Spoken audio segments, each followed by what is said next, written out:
Without the support of the Conquer Cancer Foundation, researchers like myself who study rare diseases would not be able to do what we do without this necessary funding. I think it's really important, especially now, to fund research through the Conquer Cancer Foundation. Budgets are being cut, funding lines are dropping. For many junior investigators, for the next generation of scientists, this is the time when we need funding. And supporting us now will have a huge impact on the future. When I look back at my early awards when I was a fellow, including the Young Investigator Award, and I think how much that has helped me become what I am now, an investigator or a scientist who works also in the clinic, I think that it really helped move my whole career forward. But not only my career, it actually helped me focus on rare diseases, including Waldenstrom and multiple myeloma.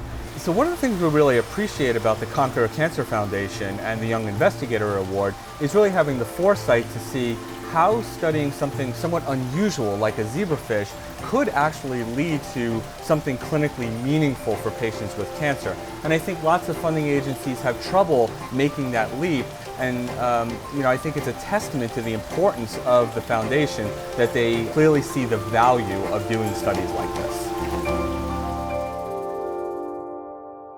For my Young Investigator Award, I looked at whether patients' end-of-life care preferences made a difference in the care that they received at the end of their life. And we found that what patients want is a huge predictor of the kind of care that they get at the end of their lives.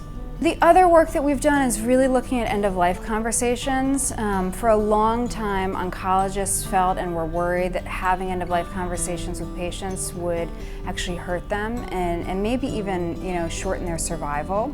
And we did a large study where we found actually the opposite, that people who had end-of-life discussions with their physicians were more likely to receive hospice care in a timely manner and less likely to get aggressive care at the end of their lives. And this turned out to be important for their caregivers as well. I focus right now in multiple myeloma and Waldenstrom macroglobulinemia. This is a rare low-grade lymphoma. Given that it's so rare, it's interesting to try and understand better what causes this Waldenstrom, how can we treat the Waldenstrom. It's an orphan disease, so not too many people are interested to help and discover new agents for it. Now we are actually developing drugs that work specifically for those patients with Waldenstrom. The rare diseases, especially Waldenstrom or other rare diseases, are very hard to get funding for them. ASCO and the Conquer Cancer Foundation are very important for us for these cancers because we can get seed money to try and develop enough data, and we can get enough excitement for these so that we can apply for larger grants or for bigger grants. My research is in pleural pulmonary blastoma, which is a very rare form of childhood lung cancer. It's generally seen in kids less than 6 years of age.